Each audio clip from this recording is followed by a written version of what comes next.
Bueno, continuamos con las lecciones. En esta oportunidad lo que vamos a hacer ya directamente es introducirnos en la temática que justamente le da nombre a la materia, es decir, vamos a empezar a hablar directamente del razonamiento probatorio. Aclaración inicial solamente para que lo tengan presente.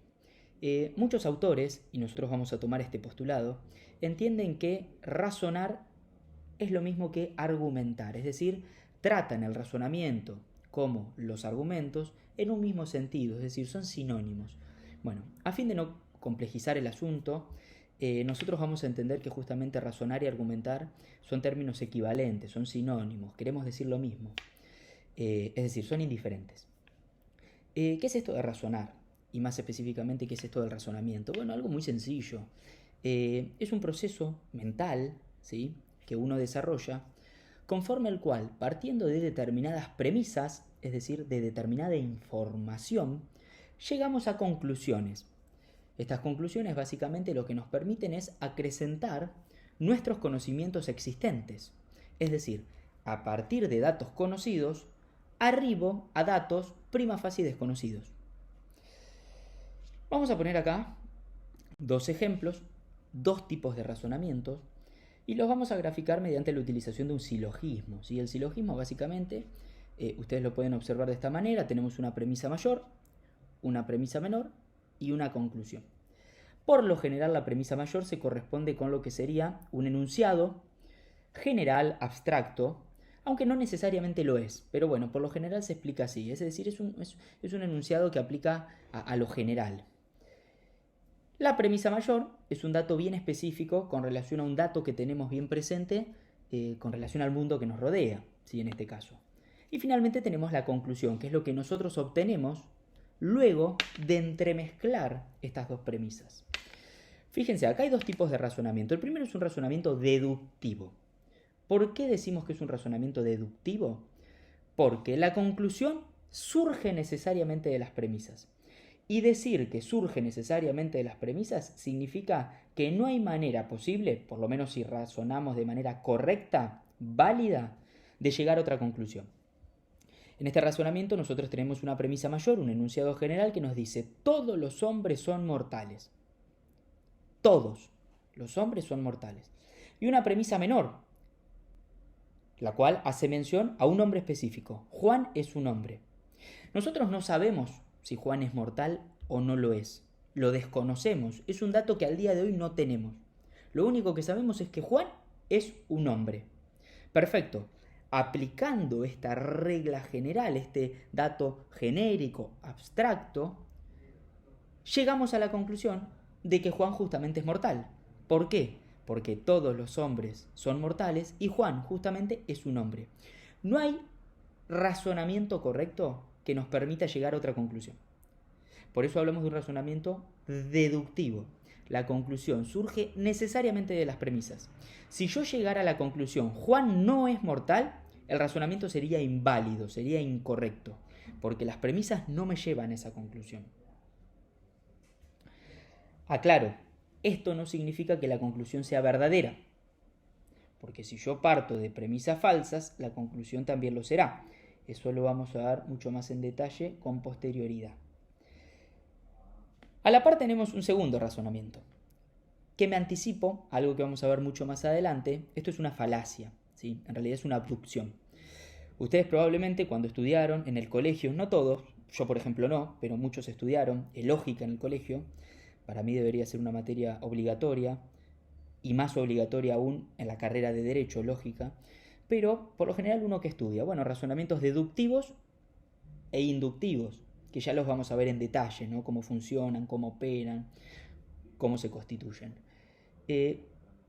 Pero por lo general uno nunca nombra hablar de un tipo de razonamiento que, dicho sea de paso, es el que más utilizamos y el que más van a ver en el ámbito jurídico, en el que más van a ver en su vida cotidiana, que es el razonamiento de tipo abductivo. No hablamos de deducciones, no hablamos de inducciones, hablamos de abducciones.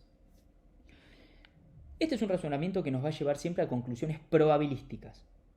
La conclusión, si bien acá no lo enuncio de esta forma, sería, bueno, es probable. Vamos a leerlo. Premisa mayor: las paredes de mi casa son blancas. Es decir, yo sé que en mi casa todas las paredes son blancas. premisa mayor. Y el dato que tengo actualmente es que estoy en un lugar con paredes blancas. A partir de estas dos premisas, ¿yo puedo sacar una conclusión? Bueno, la conclusión que ustedes van a observar aquí es: estoy en mi casa. ¿Por qué? Porque si todas las paredes de mi casa son blancas y estoy en un lugar con paredes blancas, estoy en mi casa. Claro, esto es una falacia. Desde un punto de vista netamente técnico, el razonamiento no es del todo correcto. Podría ser tildado de inválido o incorrecto. ¿Y por qué? Y porque basta con aplicar el sentido común para entender que no necesariamente estoy en mi casa. Fíjense el término no necesariamente. En el argumento anterior yo decía necesariamente la conclusión es esta. Acá, esta es una posible conclusión, una probable conclusión, pero no es necesaria. ¿Por qué? Y porque también puedo estar en mi estudio jurídico. Dicho sea de paso, en el estudio jurídico, ustedes acá no lo observan, pero las paredes son blancas. Yo ahora estoy en mi estudio jurídico, a diferencia de las otras clases que las grabé en mi casa, acá estoy en mi estudio jurídico, todas las paredes son blancas. O puedo estar en un hospital donde todas las paredes son blancas, o en una institución donde todas las paredes también son blancas. E incluso puedo estar en una institución donde todas las paredes son negras, pero justo estar en un habitáculo donde la pared es blanca. Fíjense la diferencia. Si uno analiza rápidamente este razonamiento, el segundo, quizás no advierta el problema. Todas las paredes de mi casa son blancas, estoy en un lugar con paredes blancas, rápidamente uno que concluye: bueno, estoy en mi casa. Bueno, ojo, porque ese razonamiento se ve mucho en el ámbito judicial, en tanto es el que aplican los jueces, es el que aplicamos nosotros, es el que utilizamos en nuestra vida cotidiana. ¿Es un razonamiento que no sirve? No, sirve y mucho. ¿Por qué? Porque nos permite justamente dar estos pasos hacia lo desconocido, pero no con el nivel de certeza que nos permitiría el razonamiento de tipo deductivo, donde las conclusiones son necesarias. Luego vamos a explicar, más adentrándonos en la temática, avanzando en las clases, que siempre las conclusiones a las cuales vamos a llegar son probabilísticas, siempre.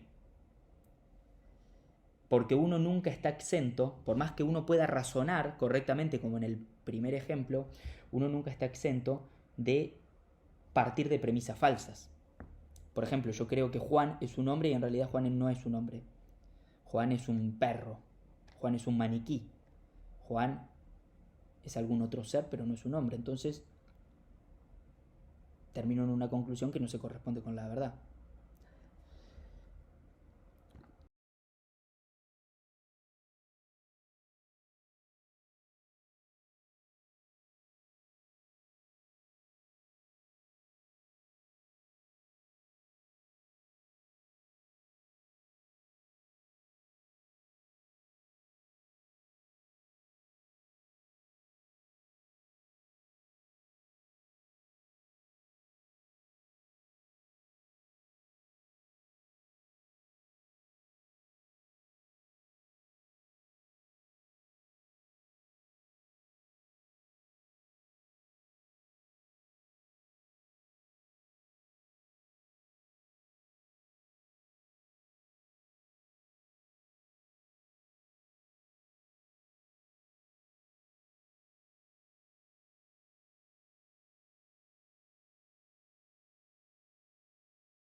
Es un ejemplo que tiende a graficar lo siguiente.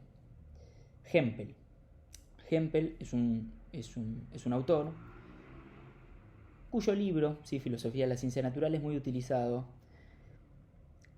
quizás no tanto en el ámbito jurídico, sí en el ámbito de la metodología de la investigación, sí en el ámbito de la filosofía, sí en el ámbito de la epistemología, pero que en esta oportunidad nos sirve mucho para graficar justamente cómo es que se desarrollan las investigaciones.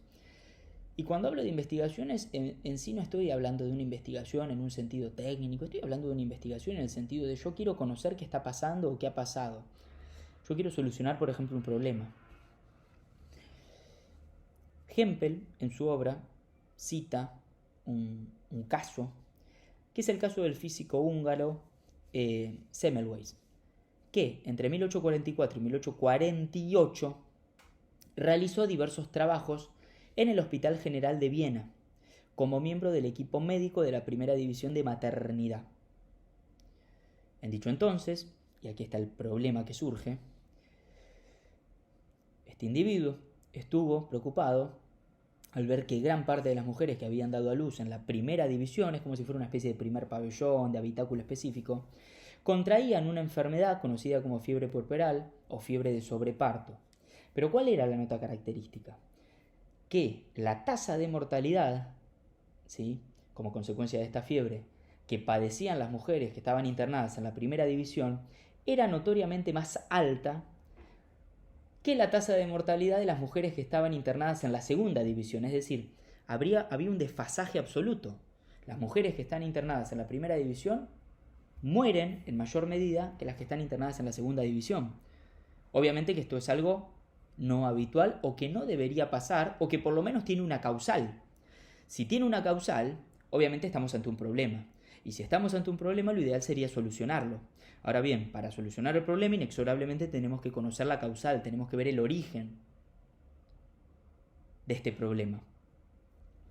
Hay un autor, que justo yo lo pasé en la filmina muy rápidamente, que es Tusset, que es un autor italiano, que se aboca puntualmente al estudio del razonamiento probatorio, fundamentalmente del razonamiento de tipo abductivo, y establece dos dimensiones de análisis de todo razonamiento que ahora se las voy a mencionar. La primera dimensión él la llama de las premisas a la hipótesis o a la conclusión, es lo mismo.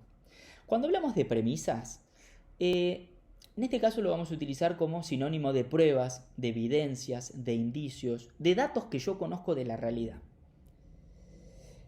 En esta primera dimensión, dice el autor, yo tengo pruebas. Y con estas pruebas que tengo a mano, yo puedo establecer una hipótesis de trabajo. Puedo establecer un sinfín de hipótesis, ¿no? Estas hipótesis surgen en orden a estas pruebas. Como dije hoy, yo llego a mi casa, encuentro una persona muerta en el piso, bueno, tengo 3 o 4 hipótesis por lo menos para trabajar. Accidente doméstico, suicidio, muerte ocasionada por un tercero, muerte ocasionada por un pariente, muerte ocasionada por un vecino, etc. Tengo un montón de hipótesis. Estas hipótesis surgen como consecuencia de lo que yo tengo a mano, de las premisas, de los indicios, de las pruebas, de las evidencias, son todos sinónimos. Ahora bien, una vez que yo tengo todas estas hipótesis, ¿qué tengo que hacer? Dar un paso más. Este paso más es lo que él denomina la segunda dimensión del razonamiento probatorio. Esta segunda dimensión consiste en intentar verificar, constatar, falsear, ratificar, corroborar. Utilizo todos estos términos como sinónimos, esta hipótesis. Aclaro, no son sinónimos. Si nos ponemos a analizar técnicamente la cuestión y más en detalle y sobre todo amparándonos en discusiones que se dan en el ámbito de la filosofía y más específicamente de la filosofía, no es lo mismo falsear que corroborar. Si falsear, por ejemplo, es un término que utiliza Popper, ¿sí?, que tiene un posicionamiento filosófico muy marcado, muy claro. No nos vamos a meter en esa discusión. Para nosotros ratificar, falsear, verificar, constatar, corroborar es lo mismo.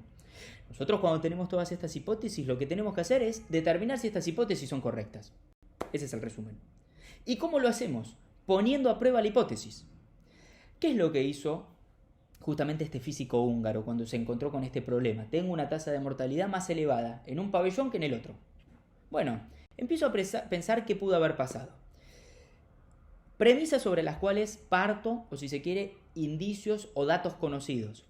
Mujeres mueren en el hospital, la tasa de mortalidad de la primera división es más elevada que la segunda. Primera hipótesis. Aclaro, yo acá pongo primera hipótesis, pero quizás todas las hipótesis surgen de manera conjunta, ¿sí? A veces no. A veces uno tiene que ir buscando hipótesis.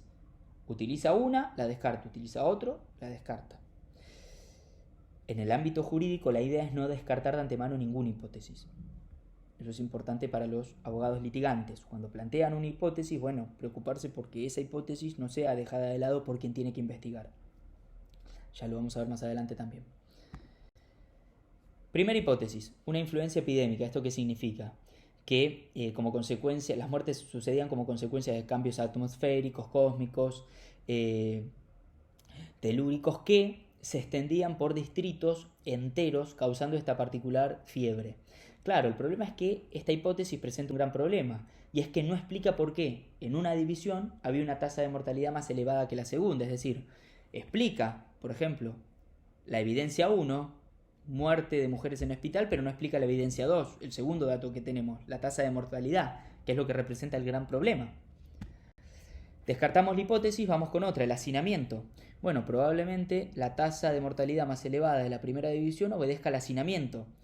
El problema es que justamente la segunda división era la que estaba más hacinada en consecuencia.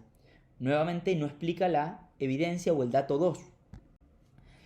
En 1846, cuando el problema ya es tomado con mayor seriedad, se designa una comisión investigadora justamente para que trabaje sobre el problema. Y justamente la hipótesis con la cual trabajaron era, en la primera división las mujeres eran atendidas en mayor medida por estudiantes de medicina. En otras palabras, la falta de expertise por parte de estos individuos podría generar o ocasionar la muerte de las mujeres. Tenemos una hipótesis. Esta hipótesis prima facie no presenta un problema. Tiende a contestar, ¿sí? O por lo menos encaja con ambas evidencias, con ambos datos que tenemos. Bueno, vamos a ponerla a prueba. ¿Cómo la ponemos a prueba? Muy sencillo. Sacamos a los estudiantes de medicina del primer pabellón y los mandamos al segundo. O no los utilizamos en ningún pabellón. Bueno, el problema surge ahora en que cuando llevamos a cabo este cambio en lo que hace a la labor de los estudiantes, las muertes no solo que no bajaron de la primera división, sino que aumentaron incluso. En consecuencia, esa hipótesis era incorrecta, es decir, la tasa de mortalidad no obedecía a que había estudiantes que estaban justamente atendiendo a estas pacientes. Vamos con otra hipótesis. Una hipótesis más bien que apelaba a lo espiritual, a lo psicológico.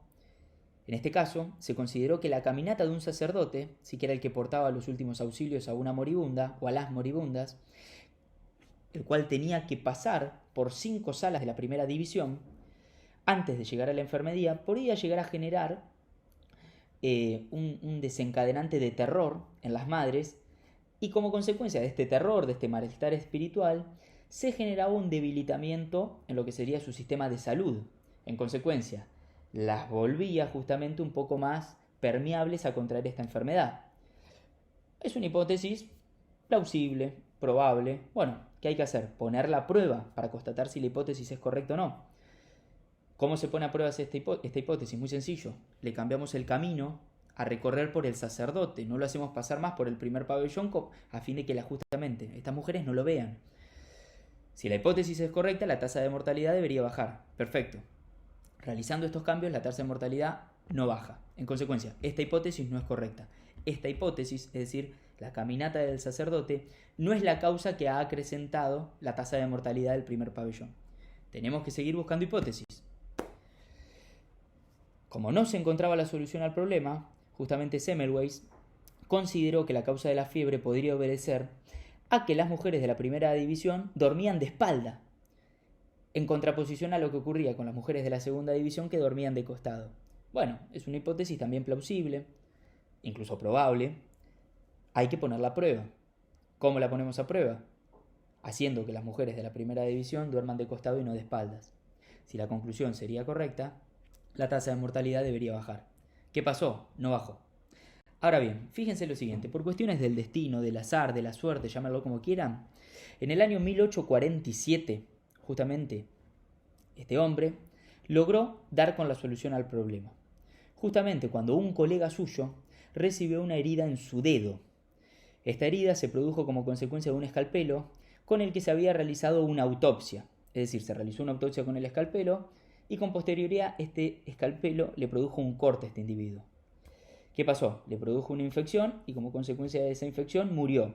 Y justamente los síntomas eran exactamente concordantes con los que padecían las mujeres previo a morir en la primera división. Entonces, acá ya tenemos una hipótesis que tiene una evidencia empírica bastante importante. ¿Cuál es la hipótesis? Se consideró que las muertes se producían como consecuencia de infecciones que eran originadas justamente por la utilización de escalpelos que habían sido utilizados previamente con materia cadavérica. ¿Cómo podemos verificar esto? ¿Cómo podemos constatar esta hipótesis para ver si es correcta? Muy sencillo. Ordenando que de ahora en más los bisturís, todos estos utensilios utilizados para hacer las autopsias, sean esterilizados debidamente. Dicho y hecho, una vez que se cumplió con esa medida, la tasa de mortalidad bajó. En otras palabras, esa hipótesis pudo ser corroborada. Se determinó cuál era la causal de la muerte. Esto mismo pasa en las investigaciones criminales, ¿sí? Y justamente vamos a poner un ejemplo de una causa criminal. Esta es una causa hipotética en la cual, por ejemplo, tenemos 3 datos, es decir, tenemos 3 indicios, 3 pruebas, 3 evidencias, llámenlo como quieran, son todos sinónimos. La primera, la policía, por ejemplo, encuentra un cadáver en el domicilio de calle 46, número 22 de La Plata. ¿Sí? Personal policial encuentra un cadáver, perfecto. Evidencia 2, los vecinos manifiestan que justamente la mujer que estaba muerta tenía peleas recurrentes con su pareja. Tercer dato, tercer indicio, tercer prueba. Con anterioridad, la mujer había denunciado penalmente a su pareja por amenazas de muerte. A partir de estos 3 indicios, de estos 3 datos, de estas 3 evidencias, podemos trazar por lo menos 5 hipótesis de trabajo. En realidad son 5 justamente. A la mujer la asesinó un extraño. A la mujer la asesinó su pareja. Ha habido un accidente doméstico y como consecuencia de ello la mujer murió. La mujer ha fallecido como consecuencia de una muerte natural, por ejemplo un ataque cardíaco. 5. La mujer se suicidó. Son las 5 hipótesis que tenemos sobre la mesa para trabajar sobre estas evidencias. Ambas son plausibles. Ahora bien, sin perjuicio de que ambas son plausibles, hay una que es más probable, hay una que es probable, hay una que salta a la delantera teniendo en cuenta todos estos datos fácticos específicos. ¿Cuál es? Muy sencillo. A la mujer la asesinó su expareja. En otras palabras, si tenemos la declaración de variados vecinos que nos dicen esta mujer tenía peleas recurrentes con su pareja, eran violentas las peleas, e incluso tenemos un dato objetivo de la realidad que nos dice esta mujer denunció penalmente a su expareja con anterioridad por amenazas de muerte. Bueno, de estas 5 hipótesis hay una que toma preponderancia. No significa que nosotros tengamos que descartar las restantes, significa que esta la vamos a mirar con otros ojos. Y probablemente la intentemos corroborar mediante la producción de otras pruebas en primer nivel. Hay una prueba que se produce con habitualidad en este tipo de causas que justamente es la autopsia. ¿Qué pasa? En la autopsia se constata la muerte violenta como consecuencia del disparo, de un disparo de arma de fuego. A partir de aquí ya hay, aquí dice 5, acá hay 3, pero son 2 hipótesis que ya descartamos de antemano. Muerte natural no ha habido porque la autopsia justamente nos determinó que la muerte se produce como consecuencia de un disparo, entonces no hay muerte natural. Y tampoco hay accidente doméstico. Nos quedan vigentes meramente 3 hipótesis. O la asesinó un extraño, o la asesinó su expareja, su pareja, o se suicidó utilizando un arma de fuego. Empezamos a producir otras pruebas. Se obtienen filmaciones de cámaras de seguridad donde se constata el ingreso de un desconocido al domicilio de la víctima. Esta es una prueba trascendental. ¿Por qué? Porque horas antes de la data de la muerte tenemos un individuo que ingresa al domicilio. ¿Qué hacemos con esta prueba? Bueno, intentamos ver quién es este desconocido. Le exhibimos este video a diversos testigos, es decir, los volvemos a convocar para que declaren y les decimos, señor, ¿usted conoce a esta persona? Sí, manifiestan que es el hijo de la víctima. Es un dato poderosamente llamativo. Y ahí surge una nueva hipótesis. Es decir, una hipótesis anterior, pero que la podemos especificar un poquito más. ¿Ha habido un asesinato? Y el asesino probablemente sea el hijo. Porque es la última persona que la vio con vida, es la última persona que ingresó a su domicilio previo a la muerte. En otras palabras, tenemos un claro sospechoso. Como consecuencia de ello, se dispone el allanamiento al domicilio de este individuo. Resultados del allanamiento: se encuentra el arma homicida. Ya tenemos una hipótesis que es notoriamente preponderante, que salta notoriamente a la delantera. ¿Cuál es? Esta mujer fue asesinada y el autor del delito es el hijo. ¿Esto significa que estemos ante una solución correcta, es decir, concordante con la realidad? No. Quizás no. Quizás el hijo puede explicar que llegó a su domicilio, que la mujer ya estaba muerta y como consecuencia del temor, de la desesperación, de un ataque de pánico, tomó el arma y se fue a su domicilio y se encerró ahí, no hizo nada, no hizo la denuncia, no se lo contó a nadie. Puede ser. Pero eso es algo que él va a tener que probar probablemente. O no, dependiendo cómo entendamos la carga probatoria, que es algo que también vamos a ver más adelante en esta cursada. Pero fíjense cómo es que ha funcionado el razonamiento probatorio o cómo ha trabajado el razonamiento probatorio para ir de lo conocido hacia lo desconocido. ¿Qué es lo conocido? Tenemos a una mujer muerta, tenemos el testimonio de vecinos que nos dicen tal cosa, tenemos una denuncia penal. A partir de ahí trazamos hipótesis. Seguimos buscando pruebas. Autopsia, filmaciones, allanamiento, obtención de armas de fuego. Todo eso nos permite dar este salto de lo que conocemos, todas estas pruebas, evidencias, indicios, son lo mismo, hacia lo desconocido. ¿Qué ha ocurrido? ¿Ha habido un delito? Sí. Bueno, ¿quién es el autor? Bueno, así es como trabaja el razonamiento probatorio. Hasta acá hemos llegado con esta clase. Como les decía, esta es una clase meramente introductoria, más ejemplificativa que otra cosa. Cada uno de estos temas los vamos a ver con posterioridad en el transcurso de las clases. Espero que les haya servido. Nos vemos en la próxima clase.